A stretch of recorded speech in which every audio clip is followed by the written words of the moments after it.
अस्सलाम वालेकुम जनाब, मैं जितने भी ब्लॉग करता हूँ मेरी कोशिश होती है कि तमाम कमेंट्स रीड करके उनका जवाब दूँ। तो अक्सर लोग ना डिसपॉइंटेड होते हैं कि हाँ भाई यार इस जो ये पाकिस्तान का क्या बनेगा, पाकिस्तान से अच्छा हुआ निकल आए हैं, पाकिस्तान जो है ना बड़ी बड़ी अजीब सी बातें करते हैं। उन लोगों के लिए पैगाम है कि पाकिस्तान हमारा मुल्क है। आप दुनिया के किसी मुल्क में भी चले जाएँ, आप बिलियनियर हो जाएँ, लेकिन आपकी रिस्पेक्ट आपके मुल्क से है। तो कोई बंदा भी आपको की पहचान आपके मुल्क से करेगा। तो इसलिए जनाब डिसपॉइंट ना हो। पहली बात है कि अगर हम देखें कायदे-ए-आज़म, तो आपको याद होगा कि 1906 में शायद कांग्रेस ज्वाइन की थी कायदे-ए-आज़म ने। तो जब देखा कि मैं उनके साथ एडजस्ट नहीं हो सकता, तो उसके बाद अलहदा हो गए और फिर अपनी वर्किंग स्टार्ट कर दी। फिर 40 साल लगे कायदे-ए-आज़म को पाकिस्तान आज़ाद करवाने में। और उस वक्त जब कोई भी अखबार हो गया, सोशल मीडिया, कोई इस तरह कोई चीज़ नहीं थी।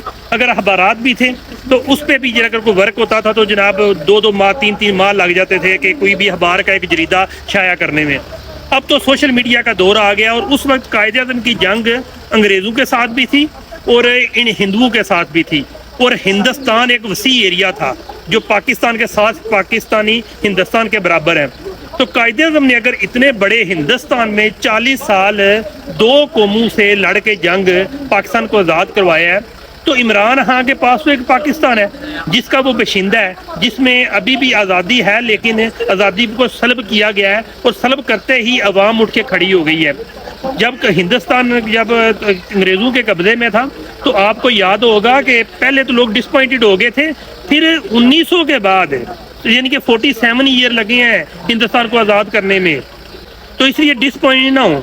आपको बता दूं कि इमरान खान सितंबर तक रिलीज़ होगा इंशाल्लाह, और सितंबर को असम्बलियाँ तहलील होंगी और दोबारा इलेक्शन होंगे। हमेशा हौसला बुलंद रखें, अपना हौसला बुलंद रखें। आपका हौसला ही इस मुल्क को तरक्की करेगा, इस मुल्क को साम्राज्य से आज़ाद करेगा। फीमान अल्लाह। पाकिस्तान।